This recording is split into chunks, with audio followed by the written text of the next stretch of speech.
आप सभी लोग, आई होप आप सभी लोग अच्छे होंगे गाइस। मैं भी अच्छा हूँ गाइस। तो आज है मंगलवार, तो आज है हनुमान जी का दिन। तो हम लोग गाइस आज हम लोग करेंगे हनुमान जी की ड्राइंग, यानी कि आज हनुमान जी की ड्राइंग बनाएंगे। तो गाइस तो आज मौसम बड़ा ही अच्छा है, ठंडी ठंडी हवा चल रही है, आंधी तूफान आने वाला है गाइस। तो बने रहिए वीडियो में। और सबसे पहले हम आउटलाइन बना लेते हैं। तो बिना टाइम वेस्ट किए जल्दी फटाफट आउटलाइन बना लेते हैं, क्योंकि मौसम खतरनाक हो रहा है। मैं आपको दिखाऊंगा वीडियो में। तो गाइस बने रहिए चैनल पे और वीडियो को लाइक कर दिए। तब तक मैं आपको तूफान दिखाऊंगा गाइस। तो गाइस ये देखिए मौसम कुछ इस तरह हो गया है। अभी कितना टाइम हो रहा है गाइस, अभी के बज रहे हैं गाइस, मैं आपको दिखा नहीं पा रहा हूँ। तो गाइस अभी के बज रहे हैं 2:37 हो गए हैं। तो मौसम गाइस कुछ इस तरह का आप देख सकते हैं गाइस। ये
तो गाइस आउटलाइन तो बन गई है, मैं आपको आउटलाइन दिखाता हूँ गाइस। तो गाइस आउटलाइन कुछ ऐसी बनी है, आप लोग देख सकते हो। तो गाइस कुछ ऐसी आउटलाइन बनी है।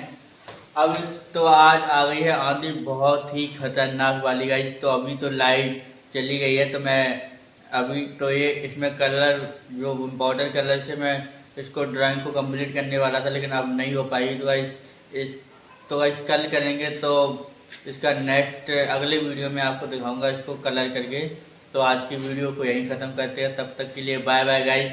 और वीडियो को लाइक करके ही जाना गाइस, और चैनल पर नए हैं तो सब्सक्राइब कर लेना। तब तक के लिए बाय बाय गाइस।